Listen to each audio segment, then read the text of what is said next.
Bueno, el tema que ellos van a brindar esta vez es siempre promoviendo el pensamiento crítico, el pensamiento de análisis que tenemos sobre uno de los temas de repente que más hemos escuchado hoy en día, que son los estudios de género.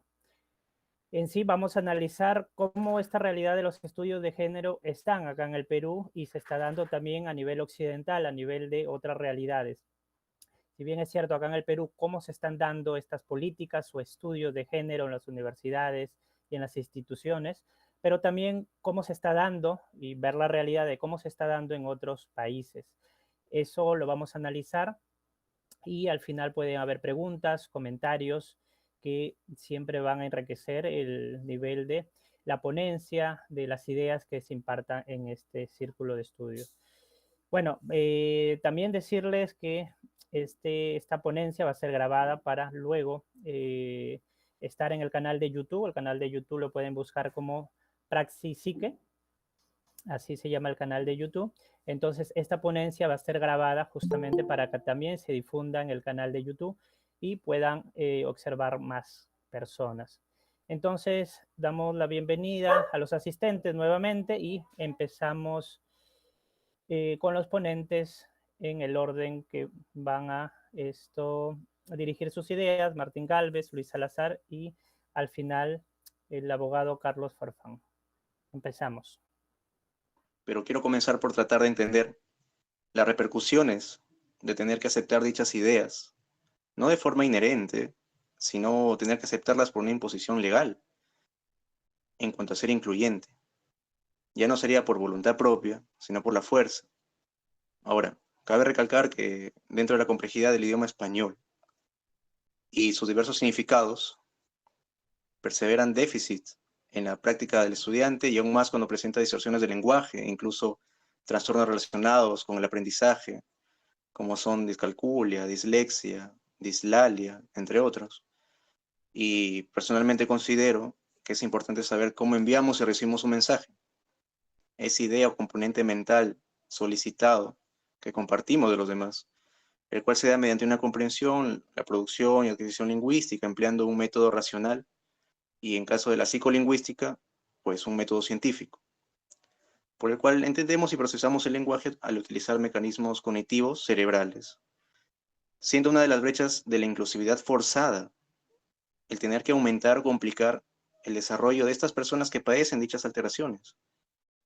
Claro que deja que pensar si realmente la inclusividad es beneficiosa solo para aquellas personas que no se identifican completamente con sus características de género primarias y secundarias, o para aquellas que cumplen con la definición, entre comillas, X, de algún género ideológico, más no biológico. Y en cuanto a las políticas de género y propuestas de ley dadas en los distintos gobiernos, no se ha realizado el oportuno análisis de las consecuencias sociales, debido a que en su gran mayoría se basan por un sistema macroeconómico y obviamente beneficioso para cada partido político que las propone. Por experiencia propia, puedo decir que en las elecciones nacionales basta un 1% de votos a favor para que pueda inclinar la balanza hacia una de las partes, dando por concluidas las elecciones. Pero yo les pregunto, ¿cuáles son las repercusiones de proponer o incluso aprobar dichas leyes de género? ¿En qué aspecto social, económico, educativo, familiar y psicológico puede afectar dichas acciones ocasionadas por personal no capacitado en el Congreso? Y si hablamos de filosofía, ¿cómo suelen hacer en ciertos países con fines educativos? ¿Realmente se busca un bien mayor para esa área? ¿O es una rápida y fugaz decadencia de la conciencia social? ¿O acaso hemos olvidado la historia de la manipulación de masas y de los medios de comunicación? ¿Cuánto más tiene que experimentar un individuo para darse cuenta que lo que se busca es un reduccionismo de todo lo conocido por el hombre, una desmaterialización del ser mediante herramientas divisoras como son las ideologías de género, que contradicen todo lo descubierto por la ciencia, afrontando incluso a las ciencias como la biología, con una llamada, claro, era de la cancelación, ese utópico mundo que nos quieren imponer para silenciar y sancionar a toda aquella persona libre que se opone al nuevo régimen o agenda global. Considero, pues, se tiene que explorar con más ahínco los vacíos legales e incluso las repercusiones psicológicas que estas pueden traer en una sociedad que carece de un déficit o una carencia de derecho, que ha sido ultrajado por ideologías disruptivas. Claro, me atrevo a decir que el derecho aplicado está, digámoslo, en jaque por movimientos externos y desconocidos por aquellos que creen tener el poder en gobierno. Y esto se ve reflejado en la deficiente conceptualización de términos jurídicos, muchas veces mal interpretados por ideologías de turno, y uno de estos términos es el feminicidio, el cual el término no ha hecho eficacia alguna de la reducción de los casos de violencia doméstica y asesinatos, sino una ampliación de la bipolaridad del género, separando en dos bandos negativos, que visto desde personas influenciadas ideológicamente, fomentan el odio y la discriminación hacia el otro. Es por esto que, dada concluida esta introducción, yo le cedo la palabra a mi compañero Luis Salazar para que pueda expresar sus ideas al respecto. Listo. Muchas gracias, Martín. Eh, bueno, yo había preparado unas diapositivas, pero si no se puede compartir pantalla no hay ningún problema tampoco. Eh, lo que voy a continuar hablando es básicamente una idea de lo que ha tenido Martín y es algo que si alguno de ustedes ha escuchado de esto y ha repercutido bastante, me podría atrever a decir que aquí en el Perú es sobre estas dos tesis que la Universidad de Chile vetó prácticamente de su, de su repositorio. Bueno, más allá de la polémica que puede llegar a tener y cómo es que llegó a ser este texto aprobado, ¿no? Esta tesis aprobada, porque estamos hablando de una tesis, o sea, con todo lo que implica una tesis. eh, una de las cosas que iba a hablar es justamente sobre esta tesis como tal, una de las dos que han sido bastante, digamos, viralizadas por redes sociales. El nombre de esta tesis es, y bueno, no, la verdad no puedo mostrar fragmentos y cuando pasé la diapositiva no lo hice porque todas las personas que pasan fragmentos de esa tesis le bajan el video y como esto va a ser subido a YouTube, entonces no, por cuestiones externas no se puede hacer, pero voy a citar algunos de los razonamientos que ha dado el autor y que pues básicamente son muy tergiversados, eh, más allá de lo que yo pueda pensar o no. Entonces, ah, ahí está compartiendo la pantalla, pero bueno. Bueno, ahí tenemos la noticia, ¿no? La polémica que se desató por dos tesis de la Universidad de Chile. Una de estas tesis se llama El deseo negado de ser del pedagogo, ser pedófilo. Así se llama el texto. Una de una de las primeras frases que acompaña la introducción de este texto es la siguiente. Una de las labores de la filosofía consiste en destruir los mitos, falsas creencias y superficialidades del sentido común. Y quizás no haya mayor mito que el del pedófilo, el cual escondido, acechando en los límites márgenes de nuestra ciudad, es un criminal de la humanidad, algo, entre en cursiva, que debe ser tratado inhumanamente. Lástima que no cree en monstruos. Mi intención última, mi objetivo final, si se quiere llamar así, no es hacer un manifiesto pro pedofilia ni un manifiesto antipedofilia, sino que desentrañar las relaciones entre educación y pedofilia.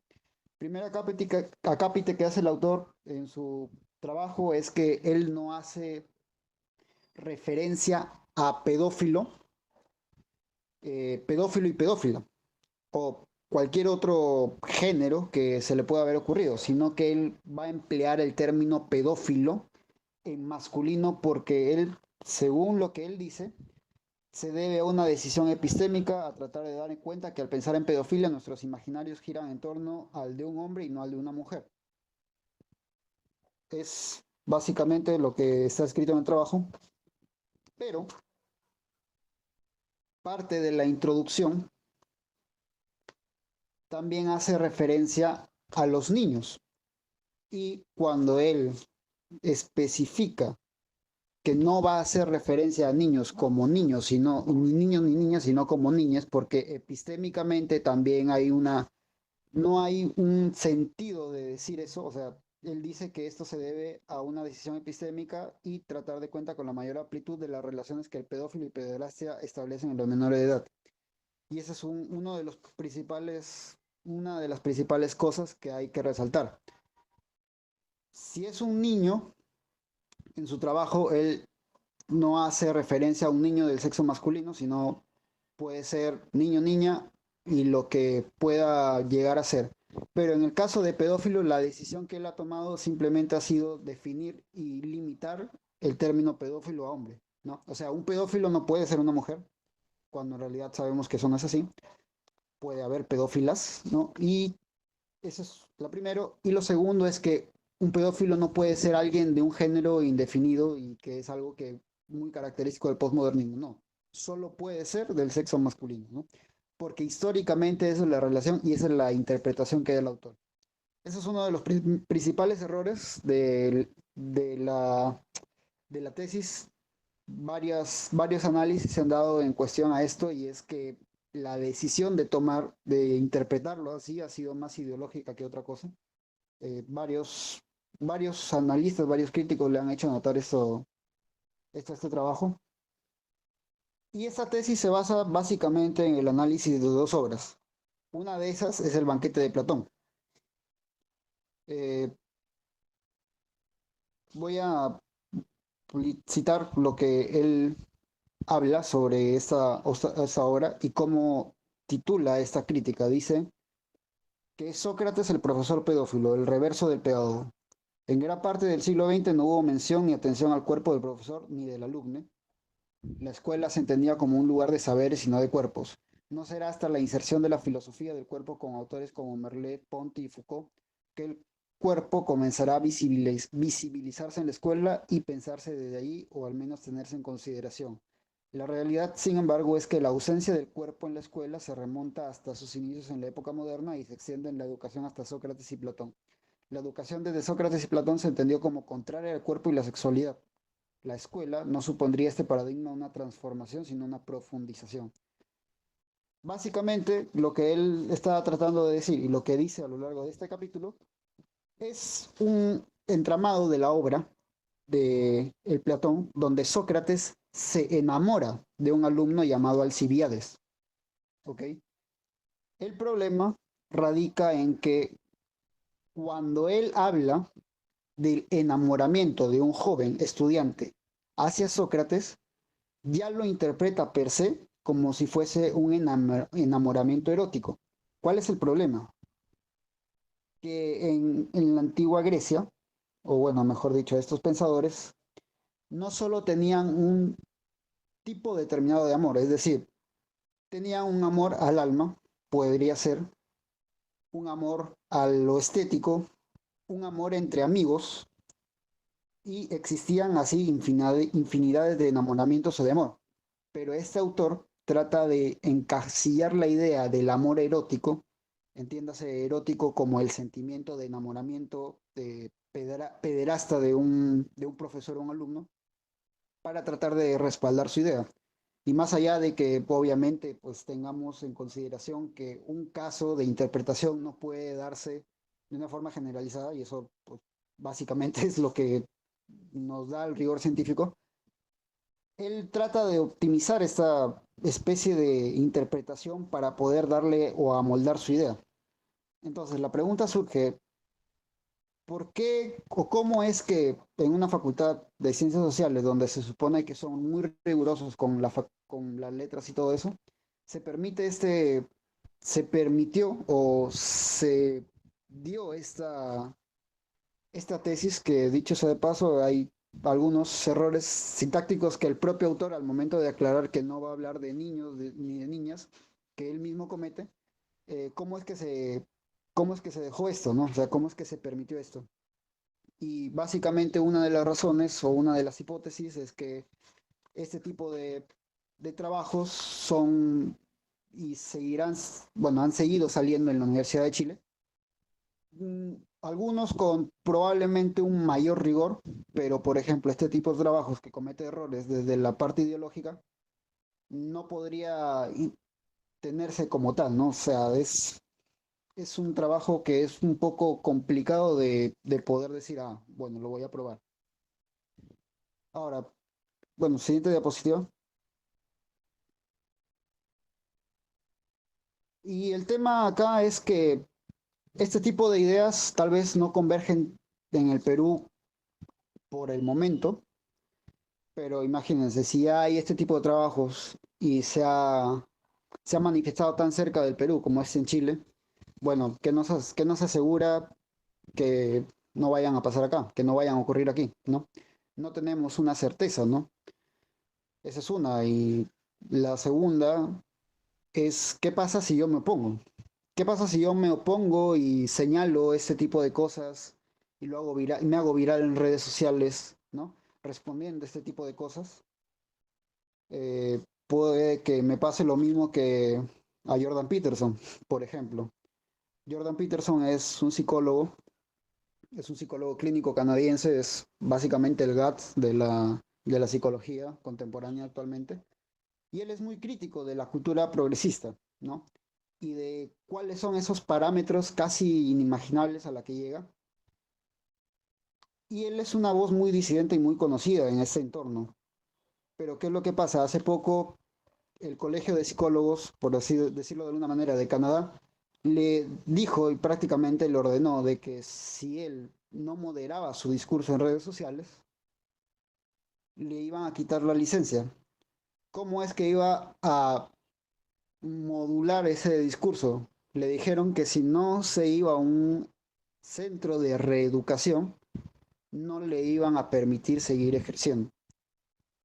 Entonces, eso ya nos da otro punto de partida y otro punto en qué tenemos o qué podemos pensar de aquellas personas que lleguemos a ser disidentes de ese pensamiento o qué, hasta qué punto podemos llegar, ¿no? O sea, si de aquí a unos años ese tipo de trabajo se prolifera más, se normaliza más y yo me pongo en una voz disidente siendo psicólogo, siendo abogado, pues prácticamente las entidades que deben velar por el raciocinio prácticamente de ello, pues van a atentar contra la persona que da una voz disidente, ¿no?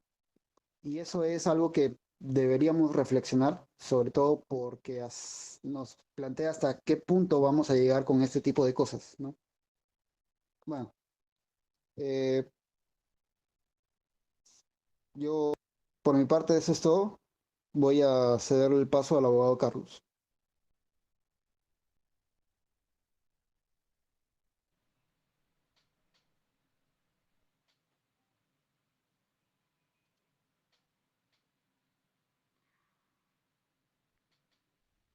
Hola, ¿qué Se tal? A ver, escucha, buenas Carlos. noches. Sí se escucha, ¿no? ¿Qué tal? Bueno, gracias nuevamente a Julio y al grupo por la oportunidad que me están brindando. No sé si comenzar ya con la exposición o solamente quiero dar una pequeña introducción con el tema este del género. Eh, Desde la óptica jurídica, como vengo desarrollándome yo ya de forma legal, hay mucho que hablar del género en el tema este de lo jurídico. Hace 20 años prácticamente no se conocía nada de esto del género a nivel jurídico. Nadie absolutamente tenía esa noción de, o ese término nuevo, ¿no? Moderno, porque prácticamente no había toda esta ideología o toda esta investigación que estamos viendo el día de hoy. Solamente quisiera em, explayarme en dos situaciones. Con respecto a lo jurídico, vemos en los últimos años que delitos de género están mucho más, o sea, se está mucho más avanzando, ¿no? Gracias a Dios en el Perú no desde el año 2018 no se ha dado ya más un desarrollo más severo, ¿no? Como en Argentina, como en México, que está mucho más avanzado el tema ideológico con respecto a lo jurídico. ¿no? Y planteo específicamente el tema del feminicidio, el tema de la discriminación que tiene que ver un poco con el género, ¿no? Donde los abanderados de este término son, creo yo, que son personas que distorsionan el concepto de igualdad con el de igualitarismo, ¿no? Que eso lo voy ahondar más adelante. Pero solamente en esta pequeña introducción quiero explicarles de que se va a tratar más adelante mi pequeña exposición en dos espacios, ¿no? El delitos de género en torno al derecho penal peruano y en segundo espacio la atomización, por llamarlo así, o la carga ideológica o la contaminación ideológica de los sistemas judiciales, ¿no? De cómo los jueces toman decisiones no según el objetivo o el estudio que tiene el derecho a temas personales, ¿no? Por ejemplo, en este caso del, del género, que situaciones en las que a una mujer no se le puede preguntar en un juicio oral, por ejemplo, nuevamente porque se le estaría revictimizando, ¿no? Supuestamente. No, eso tiene que ver mucho con el género. O si no, la tolerancia a la diversidad, de que el juez debe ser mucho más eh, moralmente o políticamente correcto, porque supuestamente el progreso está allí, ¿no? En que el género debe avanzar y hay muchas más políticas igualitarias, etcétera. Pero eso, en eso básicamente voy a explicar, bueno, va a ser mi exposición para más adelante, ¿no? No sé si darle el paso a Julio o que comience el compañero que inició, para que pueda iniciar su explicación. Tú, Carlos, Tú, Carlos, tú sigues. Prosigo. sigues. Ujú. Ah, ya. Sí. A ver, en el tema de delitos de género, o en la nueva legislación del derecho peruano, desde el año 2018 no se han incrementado las penas con respecto a este delito del feminicidio, ¿no?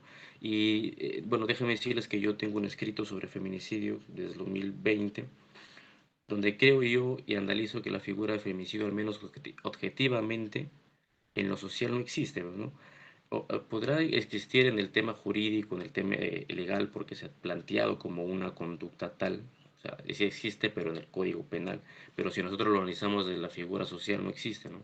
Porque en lo que respecta al tipo penal, que es la denominación legal o la conducta que se va a castigar en el Código Penal, establece que es feminicidio la conducta la cual un hombre mata a una mujer por su condición de tal. Eso hace pensar de que este sujeto la estaría matando por su condición ontológica, ¿no? Por su condición femenina, lo cual nunca, bueno, no he encontrado yo y espero no encontrar el estudio en un caso al menos de los psiquiatras, de los psicólogos, en todos los estudios que yo, en las sentencias, no hay un estudio donde establezca que el psiquis del sujeto, bueno, la psiquis del sujeto se ha encontrado pues una conducta de misógina, una conducta que ese sujeto haya actuado o matado a esa mujer por ser mujer, no, sino que la ha matado, y puede un hombre matar, y obviamente eso está mal, a una mujer porque quizás tuvo una riña con él, encontró con otro sujeto, o tuvo alguna discusión y lamentablemente la golpeó y le hizo que ella la matase, ¿no? Pero ¿qué es lo que pero qué es lo que narran los periódicos, los escritos, las noticias, ¿no? De que muere una mujer y prácticamente la toman como un feminicidio, ¿no? Otra cosa, el feminicidio en el Perú es el delito más severo que tenemos en el Código Penal peruano. Ni siquiera el asesinato contempla las penas que tiene el feminicidio en el Código Penal peruano. La pena comprende de 15 a 30 y de 35 cadena perpetua quien realice la conducta en dos supuestos agravantes, ¿no? Que es, por ejemplo, matar a una mujer cuando está embarazada o matar a una mujer mayor de edad que no se puede defender, ¿no? El Código Penal y la legislación peruana en ese caso es muy estricta y muy severa para con el sujeto. Ahora, la pregunta, bueno, el título, respondiendo a la pregunta del título que tenía este conversatorio, es de que a dónde han avanzado los estudios de género actualmente. Entonces, desde la coyuntura política, jurídica que tenemos nosotros, yo creo que los estudios de género avanzan ya en más sentido, bueno, en el sentido moral un poco, pero yo creo que las personas que están adelante de esto, creo que quieren que ya la sociedad esté normalizada con ese tema. Ya no quieren escuchar de que haya conversatorios quizá como estos, ¿no? Que establezcan o que quieran difundir este tema. Ya lo quieren ver con algo normal, como algo en la vida cotidiana. Entonces, muy aparte de lo moral nosotros tenemos algunas consecuencias con respecto al género. En torno al delito que estamos hablando con respecto al feminicidio, una vez establecido el feminicidio en el Código Penal peruano, lastimosamente ha tenido muchas consecuencias negativas para para el Estado, para la dignidad de la persona que la están procesando, si resultase obviamente inocente, y sobre todo crea un error normativo, un error de interpretación, un error legal y un error sobre todo en la decisión. Primer punto de un error legal que he encontrado yo. Bueno, ya lo hemos conversado, o ya lo he explicado, de que el primer error es que la descripción o la denominación o la locución gramatical normativa en el artículo 108 que está referido a feminicidio en el Código Penal peruano establece eso, ¿no? Que se le da muerte a una mujer por su condición de tal. Yo creo que si cambiaríamos ese concepto o tomaríamos como ejemplo el feminicidio de Chile, por ejemplo, o el feminicidio, la redacción normativa de Chile, la redacción normativa de Puerto Rico, de Costa Rica, eh, hasta de Ecuador, creo que se nos haría mucho más fácil procesar ese sujeto y no ya yéndose a interpretaciones legales, ¿no? Porque ustedes pónganse a analizar, ¿no? ¿Cómo el fiscal va a poder, en su teoría del caso, explicar que ese sujeto la mató a esa mujer por su condición femenina, ¿no? Está un poco complicado eso. Inclusive ya existen acuerdos plenarios en el Perú donde los jueces, el acuerdo plenario es una junta de varios jueces, uno de los más inteligentes, por decirlo así, establecieron en el 2016 de que el feminicidio se establece en 2013 como delito autónomo. Entonces, en el 2016, debido a los problemas que engendró todo este tema del término, se reúnen unos cuantos jueces supremos, que son los jueces más probos, más inteligentes, más eruditos, por decirlo así, y establecieron de que era una tarea inconducente probar que un hombre matase a alguien por esas condiciones, ¿no? Eh, y ese es nuestro primer error con respecto a la óptica jurídica del feminicidio. Ahora, otro error respecto al feminicidio encontramos, como es un delito de género, encontramos de que no existe una igualdad en armas, no en condición de armas. Como ejemplo tenemos este caso de, bueno, no sé si no un caso, sino yo creo que el concepto de igualdad se distorsiona por el concepto de igualitarismo, ¿no? Si hoy en día un hombre matase a una mujer, ese sujeto podría pagar una condena de 15 a 35 años, ¿no? Que vendría a ser un homicidio, ¿no? Yo no lo califico como feminicidio, sino como un homicidio contra una mujer. Pero feminicidio desde la óptica pues, ideológica. Pero si un hombre matase hoy a una mujer, tendría una pena mucho más severa que si una mujer matase a un hombre, ¿no? Entonces ahí vendría la contradicción porque en la Constitución obviamente todos somos iguales ante la ley. No somos iguales mediante la ley, no, sino todos somos iguales ante la ley, ¿no? Tenemos derecho a la vida, a la libertad, a la propiedad, a la vivienda, paz, etcétera. Entonces en este caso este delito iría en contra del derecho a la igualdad, ¿no? Porque supuestamente la vida, o sea, tu vida como mujer no va a valer mucho más que la mía. Claro que existen tópicos de situaciones y es por eso que el código establece una pena máxima y mínima, ¿no? Pero si se da una muerte de feminicidio, en este caso como se estaría conociendo, simplemente por quizá un disparo o decir un poco rudo, ¿no? O acuchillamiento, no deja de ser un homicidio, porque si se quemara, hubiera violación o otros gama de delitos juntos, ya sería otro tipo de pena, así como el asesinato.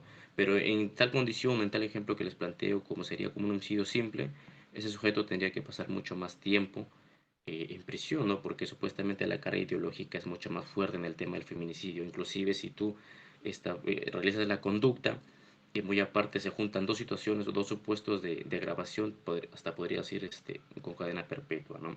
Esa es una segunda consecuencia respecto al delito de feminicidio. Creo que tiene que ver también con el progresismo, supuestamente, o con el progreso que se le da al término del género, porque la atomización feminista o toda la gente que está a favor de la diversidad, de la igualdad, de la tolerancia, va como que a meterse un poco más, ¿no? Antes no habían tantos colectivos de género, de feminismo, que inclusive el propio delito de feminicidio, ¿no? El feminicidio es un término nuevo a partir del 2009, ¿no? Pero como delito autónomo ya llega en el año 2003, ya con su pena especial, con su pena propia, porque antes estaba en el delito de parricidio, ¿no? Pero como una carga y una presión y los jueces se ven y los fiscales, los jueces, los legisladores en este caso se vieron mucho más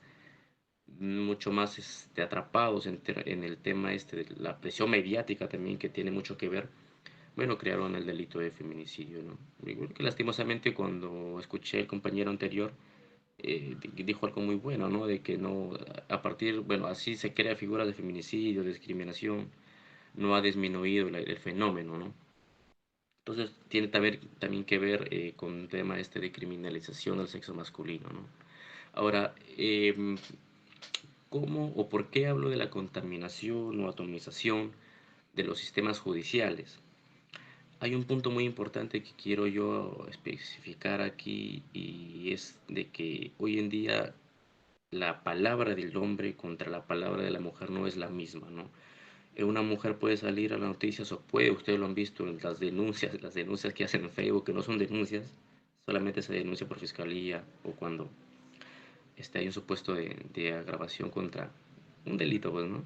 Supuestamente las denuncias públicas que realizan en las páginas de Facebook, de Instagram, eh, cualquier noticia que tenga que ver con, a ver, acoso sexual, discriminación a una mujer, tocamientos a una mujer, prácticamente la gente lo toma ya como la verdadera o la aprobación, o le dan razón a esa acusación, ¿no? Que es una acusación mediática que no tiene valor de prueba absoluto, ¿no? Inclusive la gente le cree a la chica porque, bueno, estamos ya en una etapa donde si no le crees a la chica eres un misógino, un malo, un odiador de las mujeres, etcétera, ¿no? Entonces, la primera noticia es la que vale. Entonces, ¿a qué voy yo con eso? De que existen, por ejemplo, falsas denuncias o falsas acusaciones de violaciones, y el juez en este caso por la presión mediática y el fiscal también por la presión mediática pueden, creo que en menos de 24 horas, realizar el pedido de prisión preventiva, ¿no?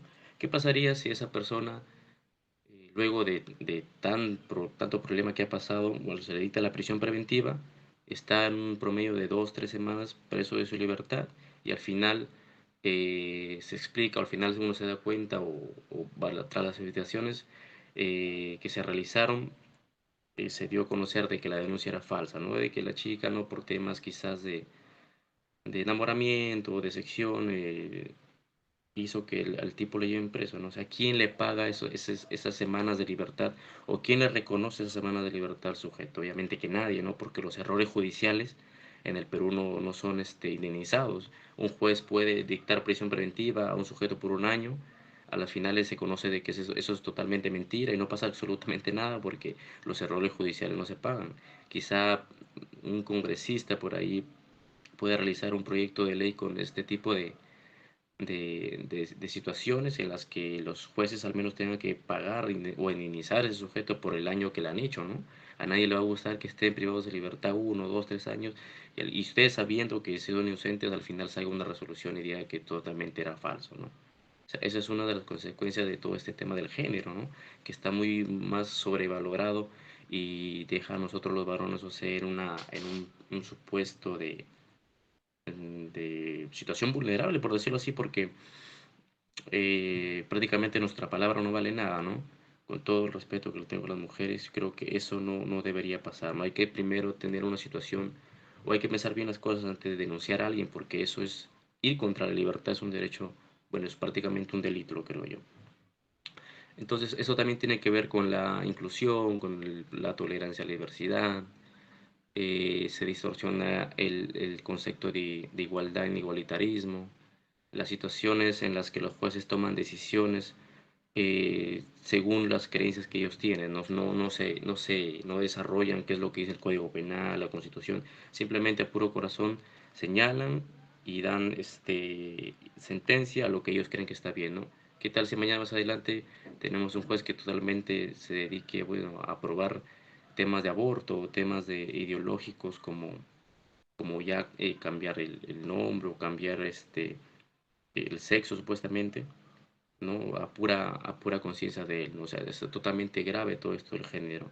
Gracias a Dios no estamos en situaciones como en Argentina, como en México, que ya se empieza en las audiencias a hablar de señora magistrada, señora magistrade. En México se escucha bastante así. Antes, por ejemplo, en el Perú, en las audiencias de juicio oral no se hablaba de ella, él, ella, ahora se está más o menos introduciendo esos conceptos, ¿no? No se hablaba, por ejemplo, o no se escuchaba, o al menos yo nunca he leído en la carpeta fiscal, en los fundamentos de hecho, de que, porque lo leí una vez, hace unas semanas, de que hablaba, bueno, me introducían conceptos como el patriarcado, misoginia, odio irracional hacia las mujeres. O sea, eso se está dando lastimosamente, no con la fuerza de que en México, no como la fuerza que en Argentina, que el tema de género está mucho más idealizado, ¿no? Creo que quizás que si tengamos más congresistas probos que estén a favor de, o estén en contra, por ejemplo, de políticas como estas, creo que se va a tener vamos a detenernos un poco en eso, no se va a dejar avanzar, ¿no? Porque esto va en contra de la integridad, en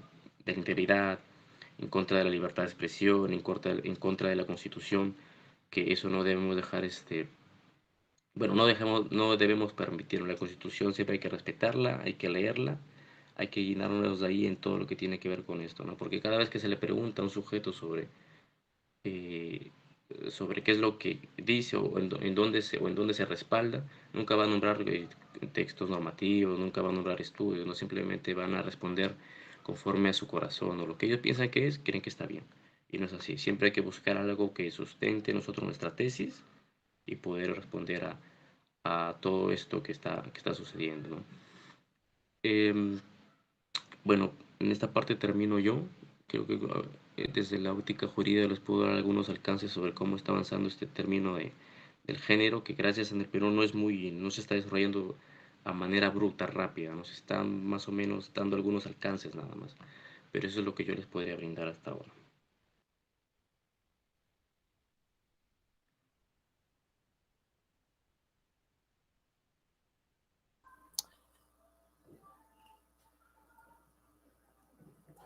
Muy bien, muchas gracias, Carlos.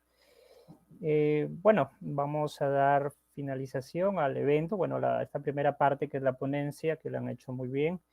Voy a agregar nada más una cosita muy pequeña para después dejar espacio a algún comentario o pregunta. También es sobre el lenguaje inclusivo que se da precisamente acá en el Perú y en otros países, como dijo Carlos, es aún más acérrimo. Bueno, ahí utilizándose la palabra por ejemplo, para denominar todo neutro. Acá en el Perú escuchamos a cada momento y a través de los medios de comunicación y redes sociales también, por ejemplo, que se nombra todos, todas, niños, niñas, y pareciera un poco ambiguo, un poco cansino quizás escuchar esto si lo escuchamos a cada momento. ¿Por qué nombrar amigos, amigas, cuando la palabra O es inclusiva para ambos sexos? Pero esto se hace por algo más ideológico. La RAE, porque si tenemos que tener algo como noción para este lenguaje inclusivo, tenemos que ir a la RAE. Como fundamento nos dice que cuando tú utilizas, por ejemplo, amigos o amigas, niños y niñas, esto es circunloquio, mejor dicho, el uso repetitivo del lenguaje que genera pues una economía semántica de más, una economía semántica que está ahí de más y que daña el lenguaje. Eso es lo que nos dice la RAE. Eso es circunloquio. Según la RAE, es un vicio de dicción, pero se ve que se utiliza por políticas de género y más que todo por algo ideológico, como si el lenguaje dejara que una mujer dejara de ser una mujer violentada, si vamos a utilizar la palabra todos y todas, no hace nada, o no hace que las muertes o la violencia deje de cesar, simplemente deforma el lenguaje, pero lo vemos y lo escuchamos a cada momento en la radio, en la televisión, en las redes sociales. Entonces ese es un punto importante también para poder reflexionar y siempre hay que tener, como dijo Carlos, algo normativo, en este caso en el lenguaje, la RAE, y también como dijo el premio Nobel peruano, Mario Vargas Llosa, el lenguaje inclusivo no es parte de algo espontáneo, no es parte de un lenguaje espontáneo que se viene teniendo en una comunidad, sino es algo impositivo por una ideología. Bien, ¿hay algún comentario, alguna pregunta sobre esta ponencia? Juan de Dios, no sé si se encuentra. ¿Sí? Buenas. ¿Qué tal, Juan de Dios? ¿Me escucha bien? Sí, sí, Sí. se te escucha. ¿Cómo está? Buenas tardes al Círculo de Estudio, buenas tardes a los ponentes. Muy interesante las intervenciones, sobre todo el aspecto tanto científico a nivel también de estudios. También desde mi punto de vista puedo hacer algún comentario a colación a lo que estaban ya iniciando este conversatorio y este análisis que se está haciendo sobre lo que es el enfoque de género y lo que deriva sobre ello a nivel teórico, ¿no? A nivel teórico y a nivel práctico, ¿no? Básicamente les puedo hacer un comentario respecto a cómo se está, digamos, poco a poco introduciendo esa idea en la práctica, ¿no? La opinión que voy a dar es una opinión personal, profesional también a nivel de psicólogo. Básicamente en lo que es el Ministerio Público, en lo que es la unidad médico legal, la unidad de medicina legal,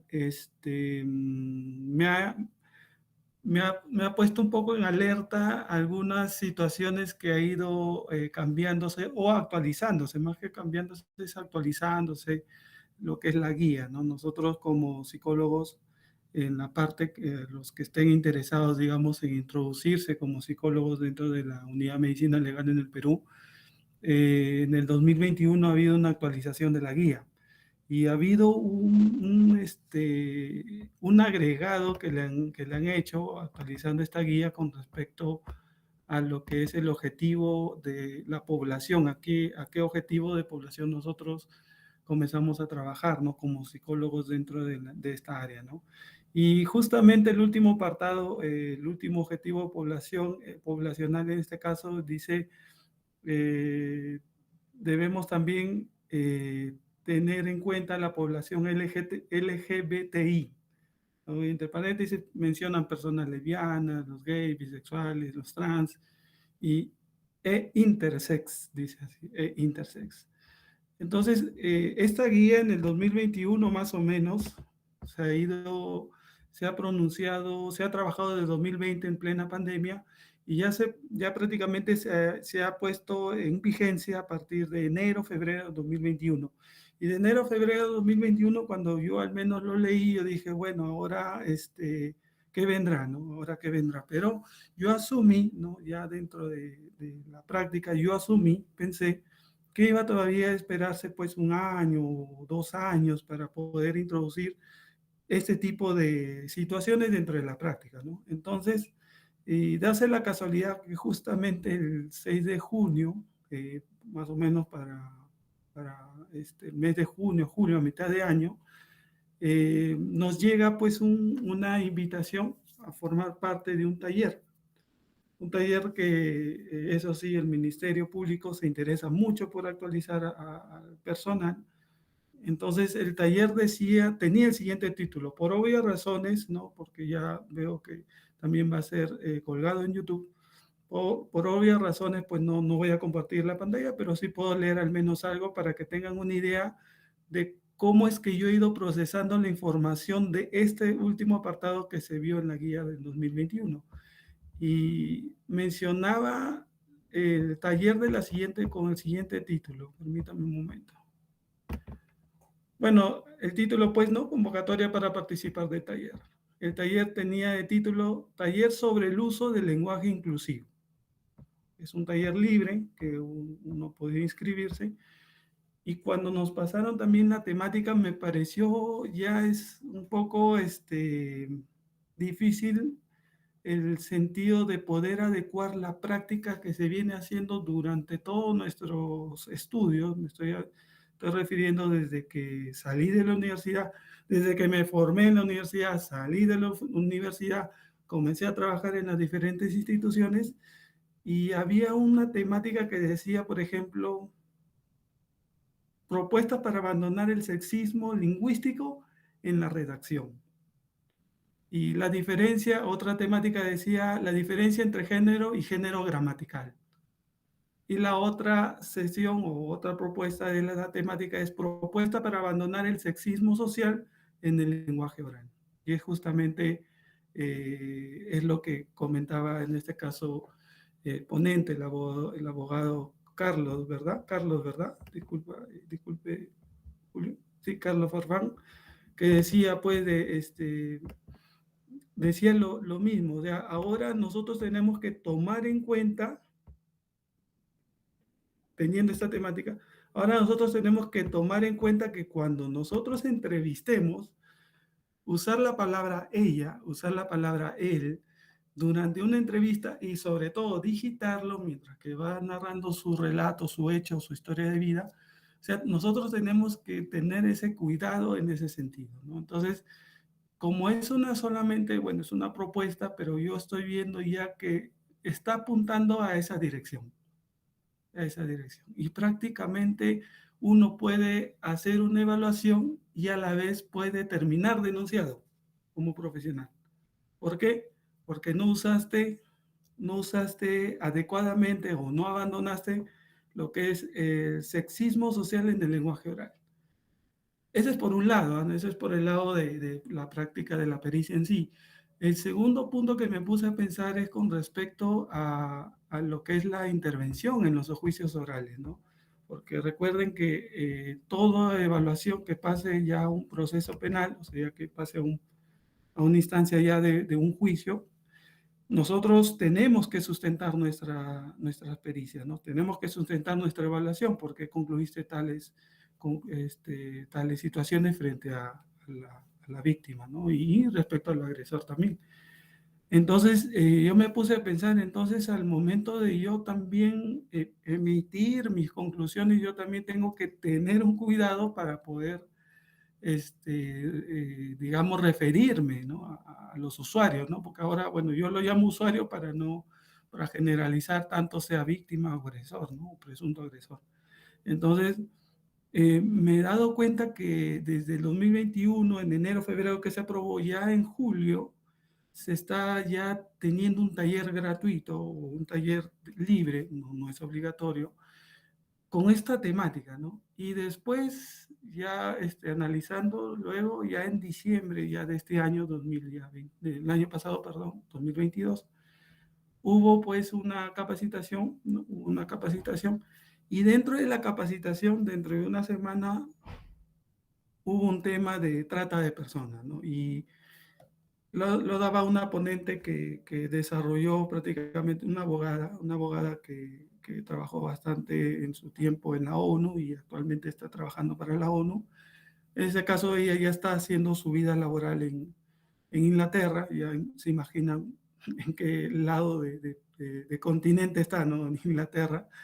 Y bueno, ella prácticamente, la ponente, a pesar de tener, bueno, las situaciones legales claras, porque se dirigía a psicólogos y a médicos, no necesariamente a abogados o a fiscales, se dirigía en ese sentido. Entonces trataba de adecuar un poco las terminologías, ¿no? de su profesión.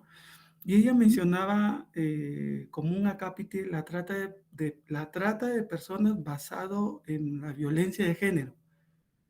Ya cuando comenzó a hablar sobre eso, entonces ya comencé a darme cuenta de que siguen insistiendo en esa línea, ¿no? Siguen insistiendo en esa línea y justamente concuerda con lo que decía, en este caso, el abogado Carlos Farfán, donde se está tratando de hacer algo igualitario en vez de buscar una igualdad. ¿Por qué? Porque lógicamente se tergiversa todo en el sentido de que existe una violencia de género, pero solamente a la mujer o a la niña, a la mujer o a la niña. ¿Y dónde está el hombre siendo niño, siendo infante? ¿Dónde queda él? Entonces, mencionaba que la trata de personas era un alto porcentaje, ¿no? Y debe ser, ¿no? Debe ser también, dependiendo de dónde cojan los estudios, lógicamente, un alto porcentaje en las mujeres y un bajo porcentaje en hombres. O sea, como que si el porcentaje de hombres no fuera, digamos, una causa de estudio más allá de lo que sí un alto porcentaje de mujeres. Entonces, no quiere decir que no se me malinterprete de que bueno, tú estás en contra de las mujeres, porque se suele pensar eso, ¿no?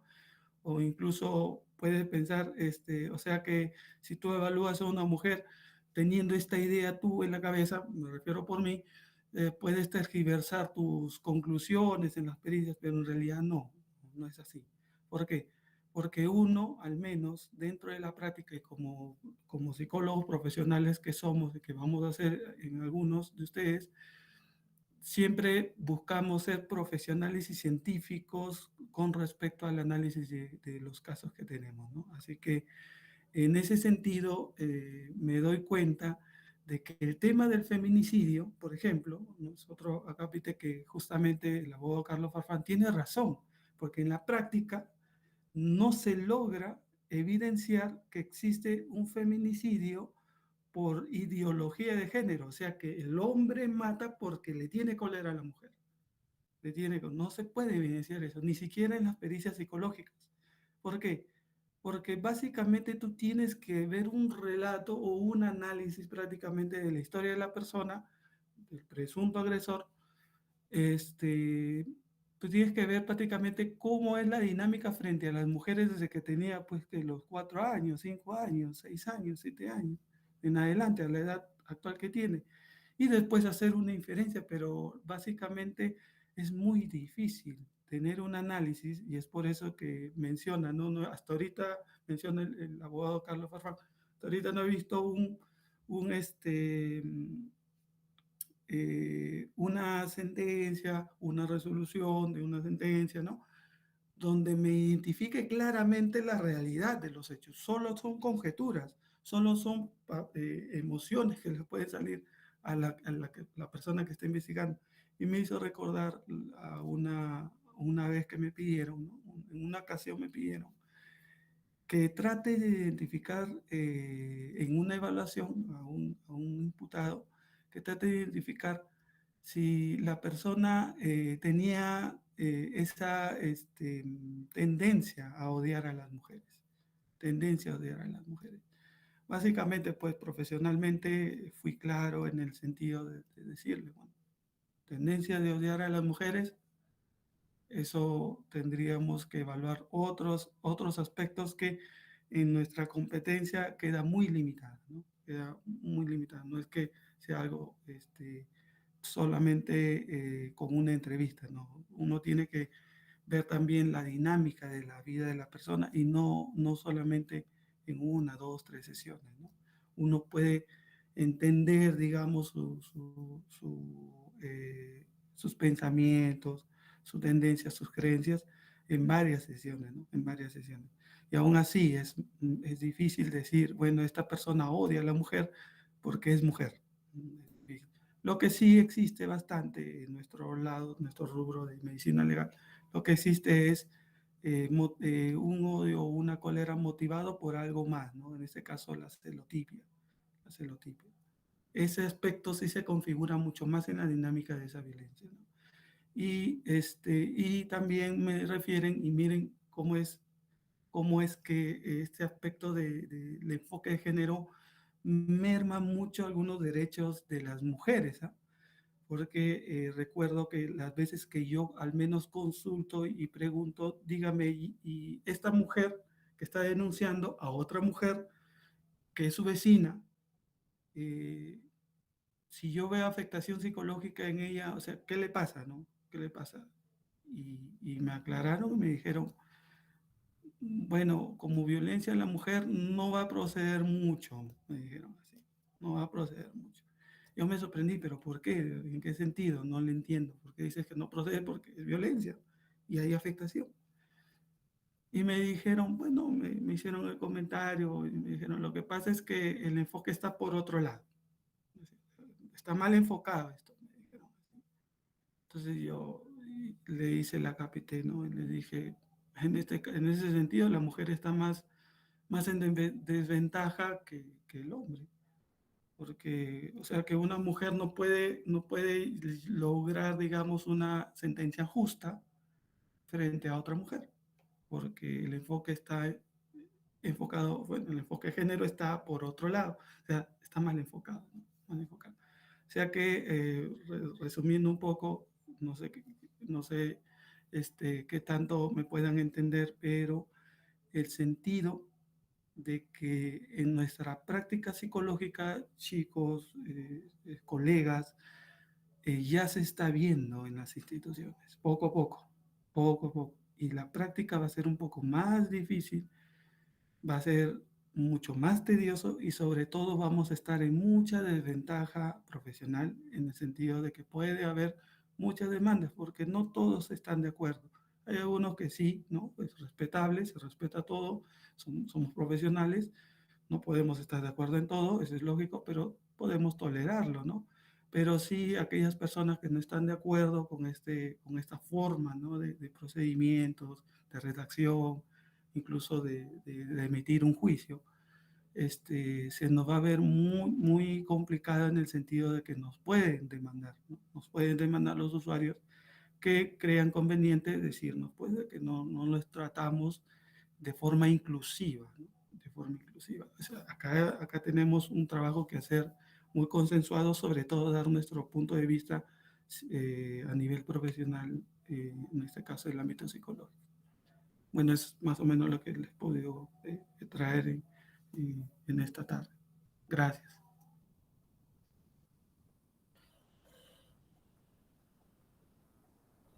Muy bien, muchas gracias, profesor Juan de Dios. Muy bueno desde su experiencia laboral, desde sus conocimientos y también plantearnos sobre todo esta problemática que son políticas de género y hacia dónde se dirigen, que ha sido la ponencia de ahora. Muy bien, Carlos Farfán, Martín Galvez y Luis Salazar. Juan de Dios, el profesor Juan de Dios, también felicitarlos a todos por traernos y mostrarnos de alguna manera desde su campo, ya sea como estudiantes, como académicos, hacia dónde se dirigen estos estudios de género. Y parece muy interesante, pero a la misma vez reflexionar y también, aquí yo tendría nada más una pregunta que hacer desde esta ponencia que se ha dado, me puede contestar cualquiera quizás, y es, ¿qué solución podría haber para que estos estudios de género o políticas de género no avancen en el Perú, por así decirlo? ¿O qué solución habría para que estas políticas de género vean esto, un lado más de la naturaleza humana, más de la dignidad humana, que enfocarse en microidentidades, que es justamente el género? Si hablamos de género, pues enfocaríamos en géneros bisexuales, homosexuales, transexuales y más de 100 géneros que existen. Entonces son microidentidades de alguna manera y la mujer en el género deja de ser mujer porque la autopercepción de un hombre también implica ser mujer, también implicaría ser mujer, desnaturaliza a la mujer. Entonces, estas políticas de género están alejadas de esta naturaleza del ser humano. Y mi pregunta es, ¿qué se podría hacer desde cualquier ámbito, desde el ámbito ya sea laboral donde están, desde el ámbito jurídico, académico, qué se podría hacer? Esa sería la pregunta. Bueno, por mi parte, y no sé si hay otro que también podría levantar la mano, si no esto poner por el chat. Esa sería la última pregunta para poder reflexionar.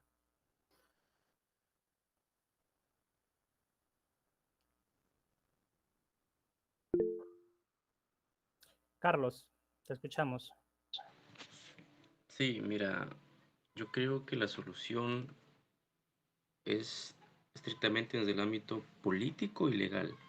A mí me sorprende bastante, durante los últimos años he estado leyendo eh, juristas de renombre, juristas importantes que han aportado mucho al derecho, sobre todo el derecho penal, que están a favor de políticas como estas, ¿no?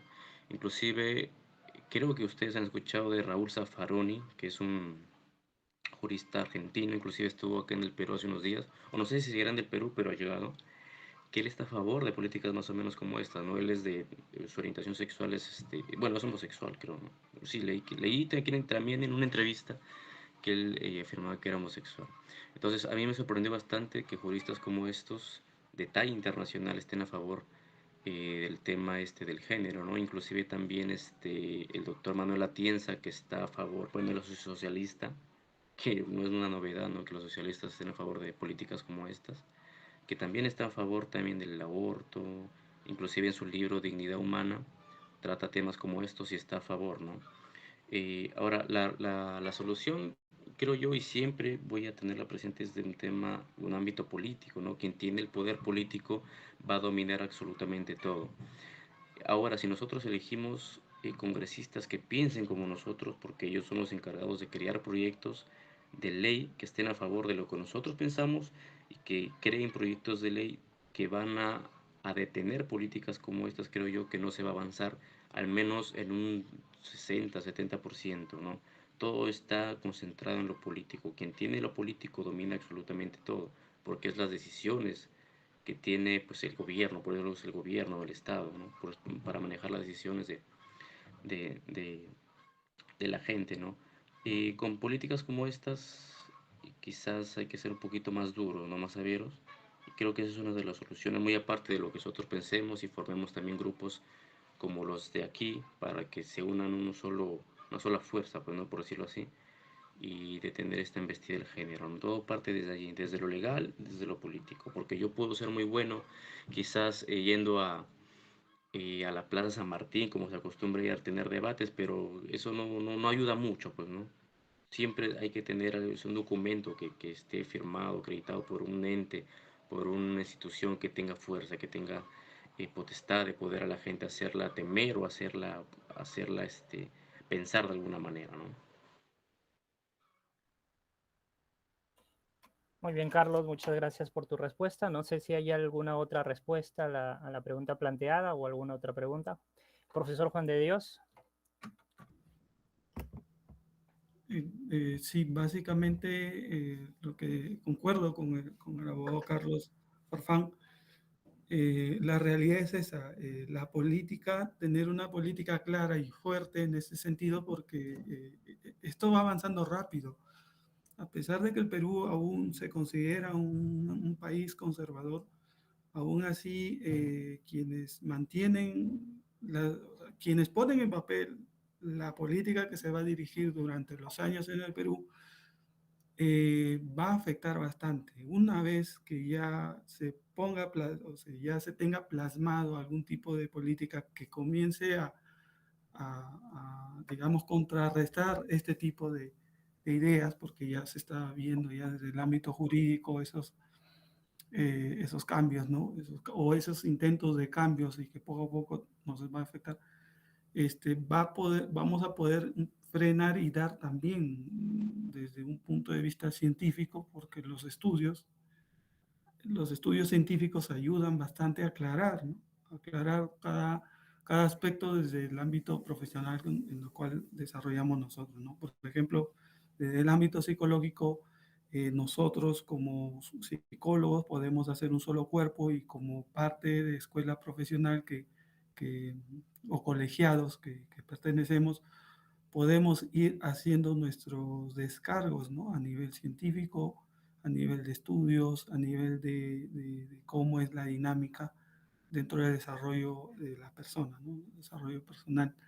Así que por ahí también tenemos que darle fuerza y también hacer concientización de que, porque lastimosamente lo estoy viendo en universidades con estudiantes, ¿no? Y profesionales también, bueno, hay profesionales que también están, de acuerdo, como le digo, podemos estar de acuerdo o no, ¿no? Pero siempre con la tolerancia, pero ya se está viendo de que ya hay mucha pasión cuando hay diferencias, ya se maneja por la pasión y lastimosamente eso hace perder mucho la parte científica, ¿no? Y la parte más humana también, ¿no? Así que por nuestro lado también aunarnos a esas políticas, pero también desde de nuestro desarrollo profesional, ¿no? Como psicólogos, hacer un solo cuerpo, agenciarnos del Colegio de Psicólogos, no solamente de acá región 6 de Lambayeque, sino ya con restos de regiones y comenzar a hacer ya una propuesta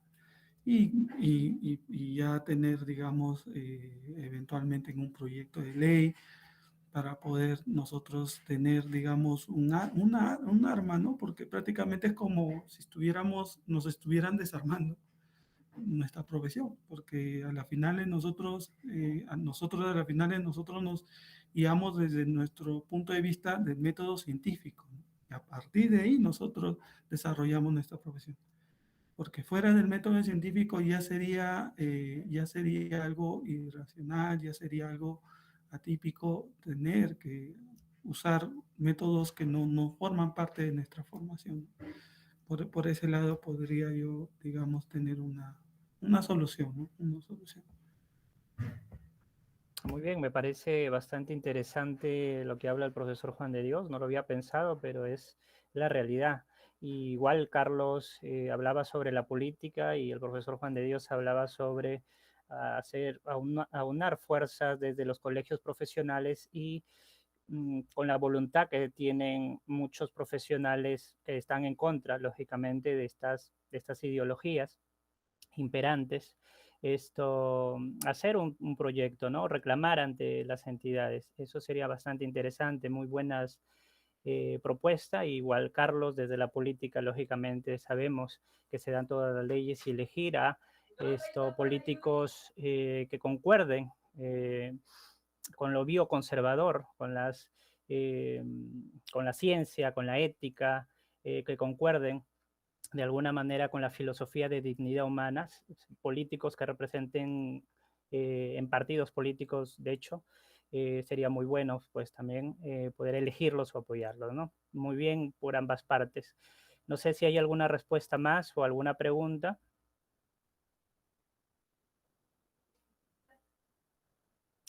Bueno, entonces si no hay ninguna pregunta más, ninguna respuesta, muchas gracias a los asistentes. Espero que haya sido bastante análisis para poder investigar por nuestra cuenta, qué es el género. Como dije, el género desbarata al sexo varón y mujer. La mujer deja de existir en el género porque un hombre podría ser mujer por su autopercepción. Entonces, analizar las cosas que han dicho nuestros ponentes, el profesor Juan de Dios, el abogado Carlos, y bueno, sacar nuestras propias conclusiones y averiguar un poco más sobre ello. Tener este sentido crítico también para la academia, para la universidad y también para nuestro trabajo es importante. Muy bien, agradecerlos a todos y bueno, este es el Círculo de Estudio Praxis Psique del programa de Psicología de la Universidad San Martín de Porres, filial norte. Nos despedimos hasta el próximo evento, seguramente con un tema muy similar o un tema también que nos lleve a analizar la realidad psicosocial. Muchas gracias.